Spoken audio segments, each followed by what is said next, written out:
ಓಂ ನಮೋ ಭಗವತೆ ವಾಸುದೇವಾಯ. ಓಂ ನಮೋ ಭಗವತೆ ವಾಸುದೇವಾಯ. ಓಂ ನಮೋ ಭಗವತೆ ವಾಸುದೇವಾಯ. ನಾರಾಯಣ ನಮಸ್ಕೃತ್ಯಂ ನರಂ ಚೈವ ನರೋತ್ತಮಂ ದೇವೀಂ ಸರಸ್ವತೀಂ ವ್ಯಾಸಂ ತತೋ ಜಯತಿ ಭದ್ರೇಶ್ ನಿತ್ಯಂ ಭಾಗವತ ಸೇವೆಯ ಭಗವತಿ ಉತ್ತಮ ಶ್ಲೋಕೆ ಭಕ್ತಿರ್ವೈತನ ಶುಮಂ ಕರೋತಿ ವಾಚಾಲಂ ಪಂಗುಂ ಲಂಘಾಯತೆ ಗಿರಿಮತ್ಕೃಪಾದಮಹಂ ವಂದೇ ಶ್ರೀ ಗುರುದೀನತಾರಿಣಂ ಪರಮಾನಂದಮಾಧವ ಶ್ರೀ ಚೈತನ್ಯೇಶ್ವರಮೋ ಮಜ್ಞಾನತಿಮರಂತಸ್ಯ ಜ್ಞಾನಾಗನಸಲಾಖ್ಯ ಸಕ್ಷಮಿಲಿತಮೇನ ತಸ್ಮೈ ಶ್ರೀ ಗುರುವೇ ನಮಃ. ನಮೋ ವಿಷ್ಣುಪದಾಯ ಕೃಷ್ಣ ಪ್ರಸಾದ ಶ್ರೀಮತಿ ಜಯಪದಾವ ಸ್ವಾಮಿ ನಮೋ ತಿರುಮತಿವರ್ಗತಂ ತಾನಕರ ರಾಮಧಾರಿ ನಮೋ ವಿಷ್ಣುಪದಾಯ ಕೃಷ್ಣ ಪ್ರಸಾದ ಶ್ರೀಮತಿ ಭಕ್ತಿವೇದಾಂತ ಸ್ವಾಮಿ ನಮನೆ ನಮಸ್ತೆ ಸರಸ್ವತಿ ದೇವಿ ಗೌರವಾಣಿ ಪ್ರಚಾರ ನಿರ್ವಿಶೇಷ ಶೂನ್ಯವಾದ ಭಾಷಾತಿ ದೇಶಧಾರಣೆ ಜಯ ಶ್ರೀ ಕೃಷ್ಣ ಚೈತನ್ಯ ಪ್ರಭು ನಿತ್ಯಾನಂದ ಶ್ರೀ ಅದ್ವೈತ ಗದಾಧರ ಶಿವಾಸಾದಿ ಗೌರವ ಭಕ್ತವೃಂದ. ಹರೇ ಕೃಷ್ಣ ಕೃಷ್ಣ ಕೃಷ್ಣ ಹರೇ ಹರೇ ಹರೇ ರಾಮ ರಾಮ ರಾಮ ಹರೇ ಹರೇ. ಹರೇ ಕೃಷ್ಣ. ಶ್ರೀಮದ್ ಭಾಗವತಂ 9th canto 22 ಚಾಪ್ಟರ್ ಅಜಮೀಡನ ವಂಶ. ಅಜಮೀಡ ಯಾರು ಅಂದ್ರೆ ನಾವೊಂದು ಹಸ್ತಿ ನೋಡಿದೀವಲ್ವಾ, ಹಸ್ತಿ ಮಗ ಅಜಮೀಡ. ಓಕೆ, ಇವರೆಲ್ಲ ನಮಗೂ ಚಂದ್ರವಂಶದಿಂದ ಬಂದಿರೋರು. ಸೊ ಹಸ್ತಿ ಮಗ ಅಜಮೀಡಕ್ಕೂ ಆಲ್ರೆಡಿ ನಿಲಾ, ಬೃಹದಿಷು ಮತ್ತೆ ಪ್ರೇಮೇದ, ಸೊ ಇದೆಲ್ಲ ನೋಡಿದ್ವಿ ಆಲ್ರೆಡಿ. ಸೊ ಅವರ ಒಂದು ಮಗ, ಅವರಿಂದ ಮತ್ತೆ ಒಂದು ದೊಡ್ಡ ವಂಶ ಬಂದಿದೆ. ಅದು ಏನು ನಾವು ಈ ಅಧ್ಯಾಯದಲ್ಲಿ ನೋಡಬೇಕು. ಸೊ ಈ ಅಧ್ಯಾಯ ಪೂರ್ತಿ ನಮಗೂ 49 ಶ್ಲೋಕಗಳು ಇರುತ್ತೆ. ಸ್ಟಾರ್ಟ್ ಮಾಡೋಣ. ಸೊ ಶುಕದೇವರು ಪರೀಕ್ಷಿತ್ ಮಹಾರಾಜಕ್ಕೆ ಹೇಳ್ತಾ ಇದ್ದಾರೆ, ದಿವೋದಾಸ ಅವರು ಮಗ ಬಂದು ಮಿತ್ರಾಯು. ಮಿತ್ರಾಯು ಇಂದು ಅವ್ರ ಮಗ ಬಂದು ಶ್ರವಣರು. ಅವ್ರ ಮಗ ಬಂದು ಆಕ್ಚುಲಿ ಮಿತ್ರಾಯುಕು ಬಂದು 4 ಮಕ್ಕಳು. ಯಾರು? ಶ್ರವಣರು, ಸುದಾಸರು, ಸಹದೇವರು, ಸೋಮಕರು. ಓಕೆ, ಸೊ ಈ ತರ 4 ಮಕ್ಕಳಿದ್ದಾರೆ. ಈ ಸೋಮಕರಕ್ಕೂ ಒಂದು 100 ಮಕ್ಕಳು ಹುಟ್ಟಿದ್ದಾರೆ. ಅದ್ರ ಬಗ್ಗೆ ನಾವು ನೋಡಬೇಕು. ಆ ಸೋಮಕರಕ್ಕೂ 100 ಮಕ್ಕಳು. ಅವರಲ್ಲಿ ಬಂದು ಪುರುಷದರು ಲಾಸ್ಟ್ ಮಗ. ಓಕೆ, ಸೊ ಅದೇ ತರ ಜಂತು ಅವರ ದೊಡ್ಡ ಮಗ. ಪೂರ್ತಿ 100 ಮಕ್ಕಳಲ್ಲಿ ಪ್ರಷದನ ಮಗ ದುರುಪದ. ಪ್ರಷದನ ಮಗ ಯಾರು? ದುರುಪದ. ಸೊ ಈ ದುರುಪದನ ಮಕ್ಕಳೇ ಯಾರು? ದ್ರೌಪದಿ, ಆಮೇಲೆ ದೃಷ್ಟದ್ಯುಮ್ನ. ಓಕೆ, ಮತ್ತೆ ಇಲ್ಲಿ ಇದೆಯಾ ನೋಡ್ತಾ ಇದ್ದೀನಿ.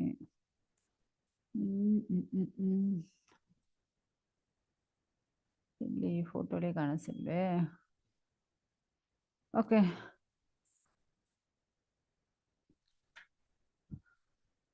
ದೃಷ್ಟದ್ಯುಮ್ನ. ಈ ದೃಷ್ಟದ್ಯುಮ್ನ ಆಕ್ಚುಲಿ ಇವರೆಲ್ಲ ಬಂದು ಪಾಂಚಾಲ ದೇಶ. ಓಕೆ, ದೃಷ್ಟದ್ಯುಮ್ನ ಅವ್ರಿಗೆ ಬಂದು ಜಾಸ್ತಿ ಮಕ್ಕಳಿದ್ದಾರೆ. ಅದರಲ್ಲಿ ಒಬ್ಬರು ದೃಷ್ಟಕೇತು. ಓಕೆ, ಸೊ ಇವರೆಲ್ಲ ಬಂದು ಪಾಂಚಾಲ ದೇಶ, ಇಲ್ಲಂದ್ರೆ ಪರ್ಮಿಯಾಸ್ವರಿ ವಂಶ, ಪರ್ಮಿಯಾಶ್ವರ್ ವಂಶ ಅನ್ನು ಹೇಳ್ಬೋದು, ಇಲ್ಲಾಂದ್ರೆ ಪಾಂಚಾಲ ವಂಶನ ಹೇಳ್ಬೋದು. ಮತ್ತೆ ಇಲ್ಲಿ ಬಂದು ಅಜಮೀಡ. ಸೊ ಈ ಅಜಮೀಡ ಅದ ಹಸ್ತಿನ ಮಗ ಅಜಮೀಡ. ಸೊ ಅದ ಬಗ್ಗೆ ನೋಡೋಣ. ಅಜಮೀಡಕ್ಕೂ ಒಂದು ಮಗ ಯಾರು ಅಂದ್ರೆ ಋಷಗರು. ಸೊ ಮತ್ತೆ ಋಷಗರಿಂದು ಅವ್ರ ಮಗ ಸಂವರ್ಣ. ಮತ್ತೆ ಸಂವರ್ಣ ಮಗ ಯಾರು ಅಂದ್ರೆ ಅದಾದ್ರು ಸೂರ್ಯ ದೇವನ ಮಗುಲ್ನ ಇವರು ಮದುವೆ ಮಾಡ್ಕೊಳ್ತಾರೆ, ಸಂವರ್ಣ. ಸೊ ಅವರ ಹೆಂಡತಿ ಯಾರು? ತಬದಿ. ಸೊ ಸಂವರ್ಣ, ತಬದಿ ಇವರು ಮಕ್ಕಳೇ ಯಾರು ಅಂದ್ರೆ ಕುರು ಹುಟ್ಟಿದ್ದಾರೆ. ಸೊ ಇದೇ ಕುರು ವಂಶನ ಹೇಳ್ತಾರಲ್ವಾ, ಸೊ ಅದೇ ಇದು. ಸೊ ಕುರು ಹುಟ್ಟಿದ್ದಾರೆ. ಮತ್ತೆ ಈ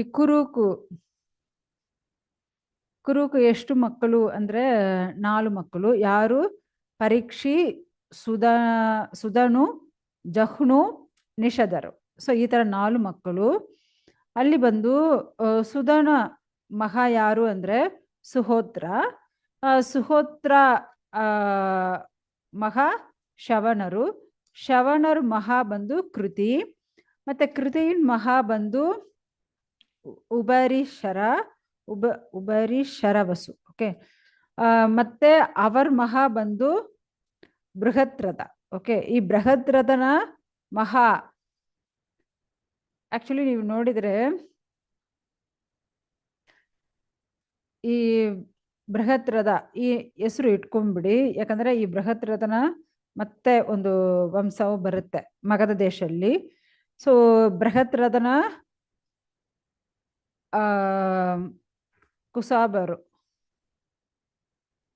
ಕುಸಾಂಬರು ಮತ್ತೆ ಕುಸಾಂಬರ, ಮಚ್ಚರು, ಪ್ರತ್ಯಗ್ರರು, ಚೇತಿಪರು. ಸೊ ಇವರೆಲ್ಲ ಒಂದು ಫ್ಯಾಮಿಲಿ. ಓಕೆ. ಸೊ ಮತ್ತೆ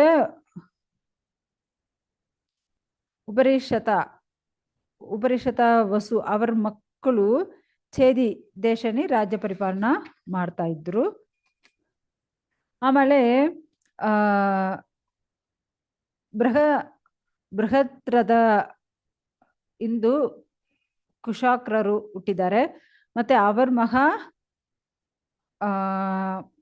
ಋಷಭರು. ಮತ್ತೆ ಋಷಭರಿಂದು ಸತ್ಯಹೃದ ಹುಟ್ಟಿದ್ದಾರೆ. ಮತ್ತೆ ಅವರ್ ಮಹಾ ಬಂದು ಸತ್ಯಹೃದ ಮಗ ಬಂದು ಪುಷ್ಪವಾನ್. ಓಕೆ. ಪುಷ್ಪವಾನ್ ಮಗ ಯಾರು ಅಂದ್ರೆ ಜಹ್ನು. ಜಾಹೂನ್ ಹೇಳ್ತಾರೆ. ಇಲ್ಲಿಂದ ಜಹ್ನು ಹೇಳ್ಬೋದು. ಸೊ ಇಲ್ಲಿ ಬಂದು ಬೃಹತ್ ರಥ ಮತ್ತೊಂದು ಹೆಂಡತಿ.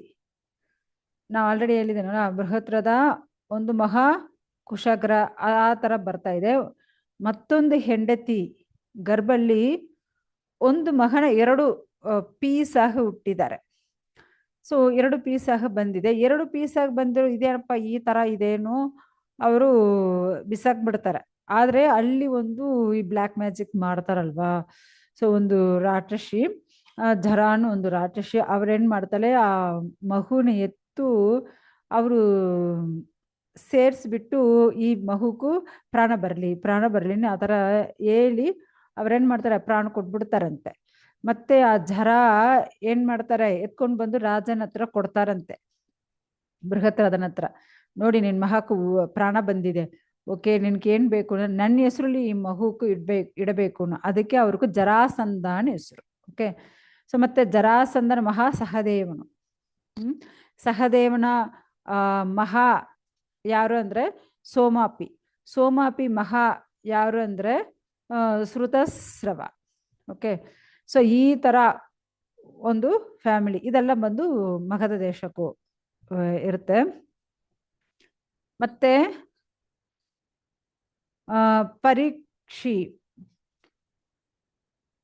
ಅವ್ರಿಗೂ ಬಂದು ಮಕ್ಕಳಿಲ್ಲ. ಪರೀಕ್ಷೆಗೆ ಬಂದು ಮಕ್ಕಳಿಲ್ಲ.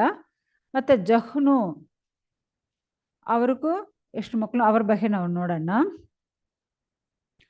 ಅವ್ರು ಬಂದು ಒಂದು ಗುರು ವಂಶದಿಂದ ಬಂದಿರೋರಲ್ವಾ. ಅವರು ಬಂದು ಸುರತಾನ್ ಮಗ ಹುಟ್ಟಿದ್ದಾನೆ. ಮತ್ತೆ ಸುರತ ಇಂದು ವಿತುರಥಾನು ಒಂದು ಮಗ ಹುಟ್ಟಿದ್ದಾರೆ. ಅವರಿಂದು ಸರ್ವಭೌಮ ಹುಟ್ಟಿದ್ದಾರೆ. ಮತ್ತೆ ಅವರ ಮಗ ಬಂದು ಜಯಸೇನರು.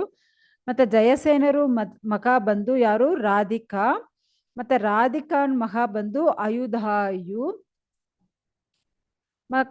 ಅಯುಧಾಯುನ ಮಹಾ ಯಾರು ಅಂದ್ರೆ ಅಕ್ರೋಧನರು ಮಹಾ ದೇವಾತಿಥಿ ಮಹಾ ರಿಕ್ಷರ್ ಮಹಾ ದಿಲೀಪರು ಮಹಾ ಪ್ರದೀಪರು. ಮತ್ತೆ ಪ್ರದೀಪರು ಮಕ್ಕಳು ಯಾರ್ಯಾರು ಅಂದ್ರೆ, ಪ್ರದೀಪರ್ಗೂ ಮಕ್ಕಳಿದ್ದಾರೆ. ಎಷ್ಟು, ಶಾಂತನು, ಬಾರ್ಹಿಲಕರು, ಸೊ ಈ ತರ ದೇವಾಪಿ. ಸೊ ಈ ತರ 3 ಮಕ್ಕಳಿದ್ದಾರೆ. ಅವರು ದೇವಾಪಿ ಬಂದು ರಾಜ್ಯ ಬೇಡ ಅವರು ಹೋಗ್ಬಿಟ್ಟಿದ್ದಾರೆ. ಅವ್ರಿಗೂ ರಾಜ್ಯ ಬೇಡ, ಇಷ್ಟ ಇಲ್ಲ, ಅವರು ಹೋಗ್ಬಿಟ್ಟಿದ್ದಾರೆ. ಸೊ ಸೆಕೆಂಡ್ ಮಗವೇ ಯಾರು, ಶಾಂತನು. ಸೊ ಶಾಂತನು ರಾಜ್ಯ ಪರಿಪಾಲನೆ ಯಾಕಂದ್ರೆ ಫಸ್ಟ್ ಮಗವೇ ರಾಜ್ಯ ಇರೋದು. ಬಟ್ ಇಲ್ಲಿ ದೇವಾಪಿಗೂ ರಾಜ್ಯ ಪರಿಪಾಲನೆ ಇಷ್ಟ ಇಲ್ಲ, ಅವರು ಸನ್ಯಾಸ ತಗೊಂಡು ಹೋಗ್ಬಿಡ್ತಾರೆ. ಸೊ ಅದಕ್ಕೆ ಶಾಂತನು ಸೆಕೆಂಡ್ ಮಹಾರಾಜ ಆಗ್ತಾರೆ. ಆದ್ರೆ ಇವ್ರು ಬಂದು ಮಹಾಪಿಷರ್, ಇವರು ಬಂದು ಹಿಂದಿನ ಜನ್ಮದೇ ಮಹಾಪಿಷರ್ನ ಹೇಳ್ತಾರೆ. ಇವರು ಬಂದು ಅದಾವುದು ಯಾರಾவது ಇವರು ಬಂದು ಯಾರನ್ಯಾவது ಟಚ್ ಮಾಡಿದ್ರೆ ಅವ್ರು ಬಂದು ಮುದುಕತನ ಇಂದು ಯವ್ವನ ಆಗ್ಬಿಡ್ತಾರಂತೆ. ಸೊ ಆ ತರ ಒಂದು ವರ ಇವ್ರಿಗೂ ಇರುತ್ತೆ. ಸೊ ಈ ತರ ಅದಾವುದು ಎಷ್ಟು ಬೇಕಂದ್ರೆ ಇಂದ್ರಿಯ ಸುಖ ಅನುಭವಿಸ್ಕೋಬಹುದು, ಈ ತರ ಇದ್ರು. ಒಂದು ಸಮಯದಲ್ಲಿ ಅವರ ರಾಜ್ಯಲ್ಲಿ 12 ವರ್ಷ ಏನು ಮಳೆ ಇಲ್ಲ. ಮಳೆ ಇಲ್ಲಂದ್ರೆ ನೀರಿಲ್ಲಂದ್ರೆ ಯಾವ ತರ ಜೀವನ ಮಾಡೋದು ಅಲ್ವಾ. ಸೊ ಮತ್ತೆ ರಾಜ ಬಂದು ಶಾಂತನು ಬಂದು ಎಲ್ಲರ ಹತ್ರ ಬ್ರಾಹ್ಮಣರುಗಳ ಹತ್ರ ಆಲೋಚನೆ ಮಾಡ್ತಾರೆ. ಯಾಕಂದ್ರೆ ನಿಮ್ ಅಣ್ಣನ ರಾಜ್ಯನೇ ನೀವು ಪರಿಪಾಲನೆ ಮಾಡ್ತಾ ಇದ್ರಲ್ವಾ. ಸೊ ಆ ತರ ಒಂದು ಕೊರತೆ ಬಂದಿದೆ. ಓ, ಅಣ್ಣನ ರಾಜ್ಯನೇ ಆಕ್ರಮಣ ಮಾಡ್ಕೊಂಡಿದೆ, ಆ ತರ ಒಂದು ಕೊರತೆ. ಸೊ ಅದಕ್ಕೋಸ್ಕರ ನೀವು ಬಂದು ಅದಕ್ಕೆ ಇಲ್ಲಿ ಮಳೆ ಬಂದಿಲ್ಲ, ಮತ್ತೆ ನಿನ್ ರಾಜ್ಯ ನಿನ್ ಅಣ್ಣಕ್ಕೆ ಕೊಟ್ಬಿಡು. ಸೊ ಆ ತರ ಕೊಟ್ಟಿದ್ರೆ ಮತ್ತೆ ಇಲ್ಲಿ ಮಳೆ ಬರುತ್ತೇನು. ಸೊ ಈ ತರ ಬ್ರಾಹ್ಮಣರುಗಳು ಹೇಳಿದ ಕ್ಷಣ ಶಾಂತನು ಮಹಾರಾಜ ಏನ್ ಮಾಡ್ತಾರೆ, ಮತ್ತೆ ವನಕ್ಕೆ ಹೋಗ್ತಾರೆ.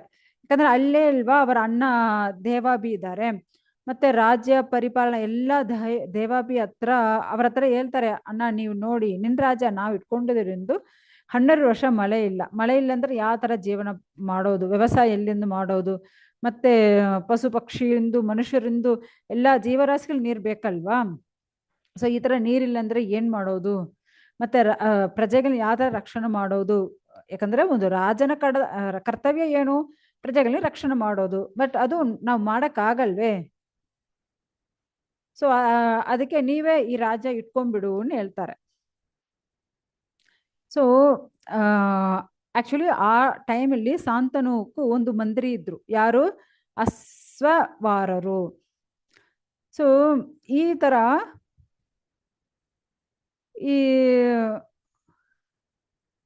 ಈ ತರ ದೇವಾಬಿ ಹತ್ರ ರಾಜ್ಯನ ಕೊಟ್ಬಿಡು ಎಲ್ಲ ಹೇಳೋದಿಂದು ಮತ್ತೆ ಅವ್ರಿಗೂ ಇದೆಲ್ಲ ಇಷ್ಟವೇ ಇಲ್ಲ. ಮತ್ತೆ ಅವ್ರು ಏನ್ ಮಾಡ್ತಾರೆ ಅಲ್ವಾ. ಮತ್ತೆ ವೇದ ಪ್ರಹಾರ ಏನಾದ್ರು ಮಾಡ್ಲೇಬೇಕಾಗುತ್ತೆ. ಆದ್ರೆ ಬ್ರಾಹ್ಮಣರುಗಳು ಇಷ್ಟು ಹೇಳ್ತಾರೆ, ಆದ್ರೆ ದೇವಾಬಿ ಬಂದು ಅಕ್ಸೆಪ್ಟೇ ಮಾಡಿಲ್ಲ. ನೋ ನಾವು ರಾಜ್ಯ ಪರಿಪಾಲನೆ ಮಾಡಲ್ಲ, ಅಯ್ಯೋ ಯಾರಾದ್ ಏನಾವದಾಗ್ಲಿ ನಮ್ಗೆ ಅದು ಏನು ಗೊತ್ತಿಲ್ಲ. ಸೊ ಈ ತರ ಒಂದು ಏನು ಏನ್ ಹೇಳೋದು, ಅವರವರು ಕರ್ತವ್ಯನೇ ಅವ್ರು ಬಂದು ಬಿಡೋದು. ಆ ತರ ಬಿಟ್ಟಿದ್ರೆ ಅದು ದೊಡ್ಡ ಪಾಪ ಅಲ್ವಾ. ಸೊ ಇವಾಗ ತಮ್ಮ ಬಂದು ಹೇಳ್ತಾರೆ, ಮತ್ತೆ ಎಷ್ಟು ಬ್ರಾಹ್ಮಣರುಗಳು ಋಷಿಗಳು ಬಂದು ಹೇಳ್ತಾರೆ, ಬಟ್ ಅವನು ಬಂದು ಅಕ್ಸೆಪ್ಟ್ ಮಾಡಿಲ್ಲ. ಮತ್ತೆ ಈ ತರ ಅವಾಗ ಎಲ್ಲರಿಗೂ ಕೋಪ ಬಂದ್ಬಿಡುತ್ತೆ, ಏನಪ್ಪಾ ಎಲ್ಲರೂ ರಿಕ್ವೆಸ್ಟ್ ಮಾಡಿದ್ರೆ ಅಕ್ಸೆಪ್ಟ್ ಮಾಡಲ್ವೇನು. ಸೊ ಮತ್ತೆ ಏನ್ ಮಾಡೋದು, ಮತ್ತೆ ಶಾಂತನುವೇ ರಾಜ ಆಗ್ಬಿಡ್ತಾರೆ. ಅವಾಗ ಇಂದ್ರ ನೋಡ್ತಾನೆ, ಆದ್ರೆ ಶಾಂತನು ಪೂರ್ತಿ ಕೊಡಕ್ಕೆ ಇಷ್ಟ ಇದ್ದು ಕೊಟ್ಬಿಟ್ಟು, ಆದ್ರೆ ಅವನ ಅಣ್ಣ ಅಕ್ಸೆಪ್ಟ್ ಮಾಡಿಲ್ಲ, ಅದಕ್ಕೆ ಮತ್ತೆ ಇವನು ರಾಜವಾಗ ಪರಿಪಾಲನೆ ಮಾಡ್ತಾ ಇದ್ದಾನೇನು ನೋಡ್ಬಿಟ್ಟು ಇಂದ್ರನಿಗೆ ಸ್ವಲ್ಪ ಖುಷಿ ಆಯ್ತಂತೆ. ಸೊ ಅದಕ್ಕೆ ಮತ್ತೆ ಅಲ್ಲಿ ಮಳೆ ಕೊಡಕ್ಕೂ ಶುರು ಮಾಡಿಬಿಟ್ಟಿದ್ದಾರೆ. ಆದ್ರೆ ದೇವಾಬಿ ಏನ್ ಮಾಡ್ತಾರೆ, ಅವರು ದೀರ್ಘವಾಗಿ ಇದ್ರು. ಅವರ ಏನ್ ಅಕ್ಸೆಪ್ಟ್ ಮಾಡ್ಕೊಂಡಿದಾರೋ, ಅವರ ಸನ್ಯಾಸ ಅಕ್ಸೆಪ್ಟ್ ಮಾಡ್ಕೊಂಡಿದ್ದಾರೆ, ಅದ್ರಲ್ಲಿ ಅವರು ದೃಢವಾಗಿದ್ರು. ಸೊ ಅದಕ್ಕೆ ಅವರ ಅಷ್ಟಾಂಗ ಯೋಗ ಮಾರ್ಗ ಎಲ್ಲ ಫಾಲೋ ಮಾಡಿ ಅವರೊಂದು ದೊಡ್ಡ ಯೋಗಿ. ಅವರ ಮನಸ್ಸು ಇಂದ್ರಿಯಗಳೆಲ್ಲ ಅಷ್ಟು ಕಂಟ್ರೋಲ್ ಮಾಡಿದ್ದಾರೆ. ಆದ್ರೆ ಇವಾಗ ಆ ದೇವಾಬಿ ಆಕ್ಚುಲಿ ಯಾರು, ಇವರು ಶಾಂತನು ಅಣ್ಣ. ಅಂಡರ್ಸ್ಟ್ಯಾಂಡ್ ಮಾಡ್ಕೊಳ್ಳಿ, ಶಾಂತನುಗೂ ಅಣ್ಣ. ಅವರು ಇವಾಗ ಎಲ್ಲಿದ್ದಾರೆ ಅಂದ್ರೆ ಕಲಾಬ ಗ್ರಾಮ ಅಲ್ಲಿ ಇದಾರಂತೆ. ಕಲಾಬ ಗ್ರಾಮ ಎಲ್ಲಿದೋ ಸ್ವಲ್ಪ ಹುಡ್ಕೊಂಡು ನೀವೇ ಹೇಳ್ಬೋದು, ನೋಡ್ಬೋದು. ಮ್ಯಾಪಲ್ಲಿ ಎಲ್ಲಿದೇನು ಇವಾಗ ಅವರು ಆ ದೇವಾಭಿ ಇದ್ದಾರೆ ಅಲ್ಲಿ. ಓಕೆ, ಸೊ ಇವಾಗ ಈ ತರ ಕಲಿಯುಗಲ್ಲಿ ಚಂದ್ರವಂಶ ಒಂದು ಕಂಪ್ಲೀಟ್ ಆಗ್ತಾ ಇದೆ ಇವಾಗ ನೋಡಿ. ಯಾಕಂದ್ರೆ ಕಲಿಯುಗಲ್ಲಿ ಚಂದ್ರವಂಶ ಫಿನಿಶ್, ಪೂರ್ತಿ ಕಲಿಯುಗ ಲಾಸ್ಟ್ ಅಲ್ಲಿ ಎಲ್ಲ ವಂಶ ಫಿನಿಶ್ ಆಗ್ಬಿಡುತ್ತೆ. ಅವಾಗ ಮತ್ತೆ ಸತ್ಯಯುಗ ಸ್ಟಾರ್ಟ್ ಆಗುತ್ತಲ್ವಾ, ಆವಾಗ ಈ ದೇವಾಭಿ ಏನ್ ಮಾಡ್ತಾರಂತೆ, ಆ ಸತ್ಯಯುಗ ಸ್ಟಾರ್ಟಿಂಗ್ಲಿ ಮತ್ತೆ ಚಂದ್ರವಂಶ ಉತ್ಪತ್ತಿ ಆಗ್ಬೇಕಲ್ವಾ. ಸೊ ಆವಾಗ ಯಾರು ಇವರು ಶಾಂತನು ಸಹೋದರರು. ಓಕೆ, ಸೊ ಅವರು ಮತ್ತೆ ಆ ಟೈಮಲ್ಲಿ ಬಂದು ಮತ್ತೆ ಚಂದ್ರವಂಶನ ಉತ್ಪತ್ತಿ ಮಾಡ್ತಾರಂತೆ. ಮತ್ತೆ ನಾವು ಏನ್ ನೋಡಿದೀವಿ, ಶಾಂತನು ಅಣ್ಣ ದೇವಾಭಿ, ಶಾಂತನು ತಮ್ಮ ಬಾಕ್ಲಿಕರು ನೋಡಿದೀವಲ್ವಾ. ಸೊ ಅವ್ರ ಬಗ್ಗೆ ನಾವು ನೋಡೋಣ. ಬಾಕ್ಲಿಕರಿಂದು ಶಾಂತನು ತಮ್ಮ ಇವರು ಸಹೋದರರು. ಸೊ ಅವರಿಂದು ಸೋಮದತ್ತ ಬರ್ತಾರೆ. ಇವರೆಲ್ಲ ನಾವು ಭಗವದ್ಗೀತೆ ಶ್ಲೋಕಲ್ಲಿ ನೋಡ್ಬೋದು. ಸೋಮದತ್ತ ಮತ್ತೆ ಅವ್ರ ಮಕ್ಕಳು ಪೂರಿಸ್ರವರು ಮತ್ತೆ ಸಲರು. ಸೊ ಈ ತರ ಮಕ್ಕಳು ಅವರು ಹುಟ್ಟಿದ್ದಾರೆ. ಈ ತರ ಶಾಂತನು ಇಂದು ಅವರು ಗಂಗಾದೇವಿ ಮೂಲಕ ಭೀಷ್ಮರು ಹುಡ್ತಾರೆ. ಓಕೆ, ಸೊ ಅದ್ರ ಬಗ್ಗೆ ನಾವು ಮತ್ತೆ ನಾಳೆ ನೋಡೋಣ, ಯಾಕಂದ್ರೆ ಇವತ್ತು ಟೈಮ್ ಆಯ್ತು. ಸೊ 19 ಶ್ಲೋಕಗಳು ಫಿನಿಶ್ ಆಗಿದೆ. ಮತ್ತೆ ಇರೋ ಶ್ಲೋಕಗಳು ನಾವು ನಾಳೆ ನೋಡೋಣ. ಹರೇ ಕೃಷ್ಣ. ಏನಾದ್ರು ಡೌಟ್ ಇದ್ರೆ ಕೇಳ್ಬೋದು.